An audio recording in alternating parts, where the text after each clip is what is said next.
ଜଙ୍ଗଲରେ ବୈଶାଖ ମାସର ଗରମ ମୌସୁମ ଚାଲିଥାଏ। କୁକି ଚିଡ଼ିଆ, ଚିକୁ କୁଆ, ଛୋଟୁ ଶୁଆ ସବୁ ସାଙ୍ଗ ଜଙ୍ଗଲରେ ଗଛ ଛାଇରେ ବସିଥିଲେ। ଚିକୁ କୁଆ କହିଲା, ସାଙ୍ଗମାନେ, ଏ ଗରମ ମୌସମରେ ମୋତେ ଗାଧୋଇବା ପାଇଁ ମନ ହେଉଛି। କୁକି ଚିଡ଼ିଆ କହିଲା, ମୋର ବି ଗାଧୋଇବା ପାଇଁ ଇଚ୍ଛା ହେଉଛି। ଫେର୍ ସେ ସମସ୍ତେ ଥଣ୍ଡା ପାଣିରେ ଗାଧୋଇବା ପାଇଁ ଚାଲିଯାଆନ୍ତି। ସେମାନେ ସମସ୍ତେ ବହୁତ ମଜା କରନ୍ତି।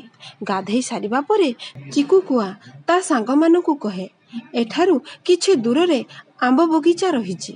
ଚାଲ ଆମେ ସେଠାକୁ ମିଠା ଆମ୍ବ ଖାଇବାକୁ ଯିବା। କୁକି ଚିଡ଼ିଆ କହେ, କିନ୍ତୁ ଚିକୁ କୁଆ, ତାହା କାକା ପାରାର ବଗିଚା, ସେ ଆମକୁ ଧରି ପକାଇବେ। ଚିକୁ କୁଆ କହେ, ହା ହା ହା, ମୁଁ ମୋ ମା ବାପାଠାରୁ ଶିଖିଛି ଚୋରି କରିବା। ତମେ ଚିନ୍ତା କର ନାହିଁ, ଆମେ ଧରା ପଡ଼ିବା ନାହିଁ। ଆଉ ସମସ୍ତେ ଆମ୍ବ ଚୋରି କରିବାକୁ ଚାଲିଯାଆନ୍ତି। କାକା ପାରା ଆମ୍ବ ଗଛ ତଳେ ବସିଥିଲେ। ଚିକୁ କୁଆ କହେ, ତୁମେ ଦୁଇଜଣ ଏଠାରେ ବସ, ମୁଁ ଆମ୍ବ ଚୋରି କରି ଯାଉଛି। ଟିକିଏ ପରେ ତୁମେ ଦୁଇଜଣ ଆମ୍ବ ଚୋରି କରିବାକୁ ଚାଲିଯିବ। କୁକି ଚିଡ଼ିଆ କହେ, ମୋତେ ଡର ଲାଗୁଛି, ତମେ ଶୀଘ୍ର ଆସିବ। ଚିକୁ କୁଆ 2-4ଟି ପାଚିଲା ଆମ୍ବ ତୋଳି ଆଣି ଆସେ। ପାରା କାକା କହନ୍ତି, କିଏ କିଏ ଗଛରେ? ପାରା କଥା ଶୁଣି ସମସ୍ତେ ସେଠାରୁ ଉଡ଼ି ଆସନ୍ତି। ଚିକୁ କୁଆ କହେ, ବଞ୍ଚିଗଲେ। କୁକି ଚିଡ଼ିଆ ଗୋଟିଏ ଆମ୍ବ ଖାଇବାକୁ ମାଗିବାରୁ ଚିକୁ କୁଆ କହେ, ନା ଭାଇ ନା, ଏ ଆମ୍ବ ମୁଁ ଚୋରି କରି ଆଣିଛି। ଗୋଟିଏ ମୋ ମା ପାଇଁ, ଆଉ ଗୋଟିଏ ମୋ ବାପା ପାଇଁ, ଆଉ ଗୋଟିଏ ମୋ ପାଇଁ। ମୁଁ ଆମ୍ବ କାହାରିକୁ ଦେବି ନାହିଁ। ଚିକୁ ଆମ୍ବ ନେଇ ସେଠାରୁ ଚାଲିଯାଏ।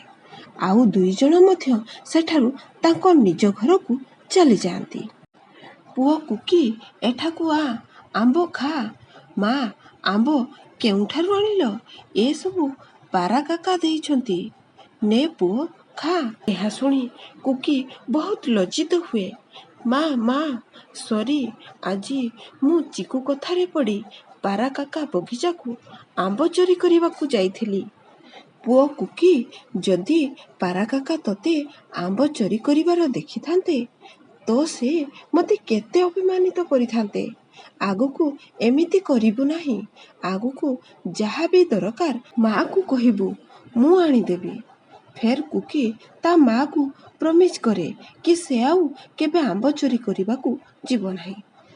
ସେପଟେ ଗୌରୀ କୁଆ ଚୋରି ଆମ୍ବ ଖାଇ ବହୁତ ଖୁସି ହେଉଥାଏ। ଚିକୁର ବାପା କହେ, ଏବେ ମୋର କୌଣସି ଚିନ୍ତା ନାହିଁ। ଏବେ ମୋର ପୁଅ ମଧ୍ୟ ଚୋରି କରିବାକୁ ଲାଗିଲାଣି। ଗୌରୀ କୁଆ କହେ, ଏବେ ଆମେ ସବୁ ମିଶି ଚୋରି କରିବା, ବହୁତ ମଜା ଆସିବ। ଚିକୁ କୁଆ କହେ, ବାପା, କୁକି ଚିଡ଼ିଆ, ଛୋଟୁ ଶୁଆ ବି ମୋ ସାଥିରେ ଯାଇଥିଲେ, କିନ୍ତୁ ଦୁଇଜଣ ଡରିକି ଚାଲି ଆସିଲେ। ମୁଁ ନ ଡରି ଚୋରି କଲି, ଆଉ ଆମ୍ବ ନେଇ ଆସିଲି। ଗୌରୀ କୁଆ କହେ, ସାବାସ୍ ପୁଅ, ସାବାସ୍। ପୁଅ, ଏ ଆମ୍ବ ତ ବହୁତ ସ୍ୱାଦିଷ୍ଟ। କାଲି ଫେର୍ ଚୋରି କରିବାକୁ ଯିବା। ନିଜର ପ୍ରଶଂସା ଶୁଣି ଚିକୁ ବହୁତ ଖୁସି ହୁଏ। ଆଉ ଫେର୍ ତା ପରଦିନ କୁକି ପାଖକୁ ଯାଏ।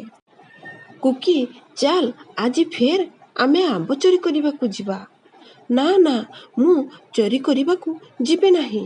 ଚିକୁ କୁଆ କହେ, ଓ, ଡରିଗଲୁ କି? ଠିକ୍ ଅଛି, ମୁଁ ଏକୁଟିଆ ଯାଉଛି। ସେ ଆମ୍ବ ଚୋରି କରିବାକୁ ଯାଇ ଧରାପଡ଼େ। କାକା ପାରା ତାକୁ ପିଞ୍ଜରାରେ ବନ୍ଦ କରିଦିଅନ୍ତି। ଚିକୁ କୁଆ କହେ, ମୋତେ ଛାଡ଼ିଦିଅ, ମୋତେ ଛାଡ଼ିଦିଅ।